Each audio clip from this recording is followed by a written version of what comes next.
you because you are young. They fear you because you are the future. It all simple. I say what I like. Steve Biko wrote what he like. I am Screwcom. I will say whatever I like. Hello, Libitola Kalina Screwcom. Well, I'm doing this video to put our narrative or our story to the fore.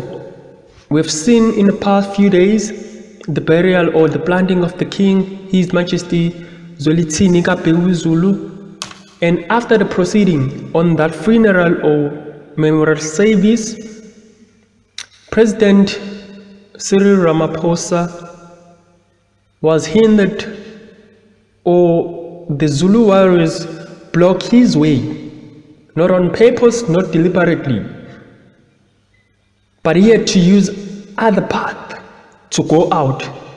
So he couldn't get out using the main gate because Zulu warriors were at the fore or at the gate, blocking the gate.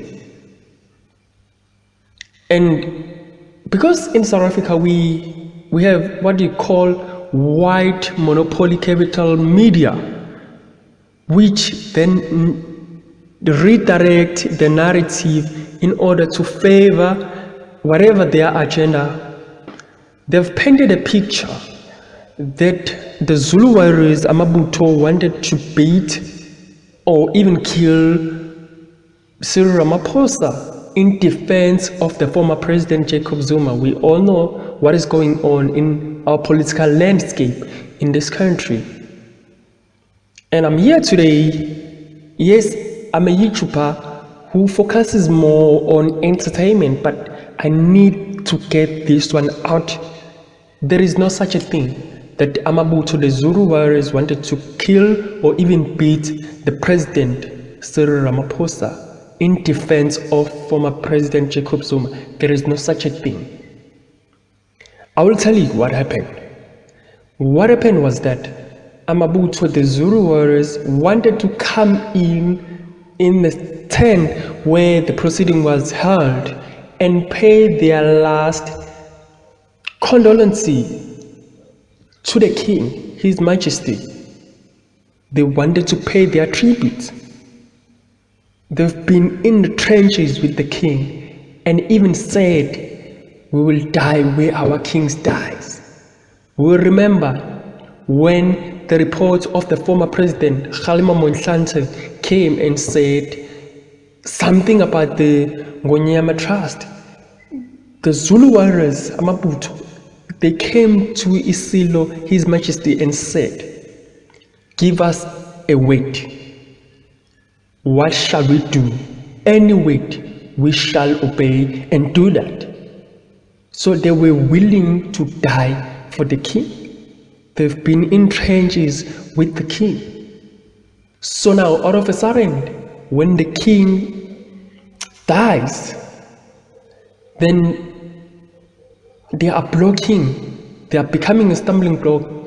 These people, they're becoming a stumbling block to hinder the Zulu warriors to pay their attribute, their respect to their King. It was uncalled for. It was uncalled for, and they had all the right to want that platform to come and sing and praise and do whatever they wanted to come, because they were the ones who were close to the kings. Not these politicians with beautiful suit, expensive suit, but Amabutho. They've been in trenches with His Majesty Zwelithini Kapeu Zulu. Said all they wanted was to be afforded that platform. Even if it was just 2 minutes, they will come in and just sing one song and then they will walk out. But they were hindered that opportunity, that platform. We highly respect Umntwana kaPhindangene, Undunankulu, the Prime Minister of the Zululand. We highly respect Umntwana kaPhindangene, but I think it was uncalled for what you said and what you did on that day. I'm speaking this without fear of favor or prejudice. It was uncalled for. You cannot then come and claim that you are doing this in the name of obeying the protocols of the COVID-19 restrictions by government. Whereas you know very well that the whole week, since Friday, it was not possible for people to obey the restrictions of COVID-19 to maintain social distancing. The least that they did was to wear masks.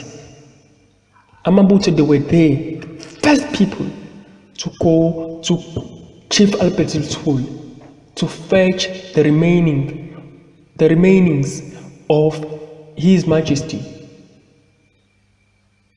They came back with his remainings to KwaNongoma.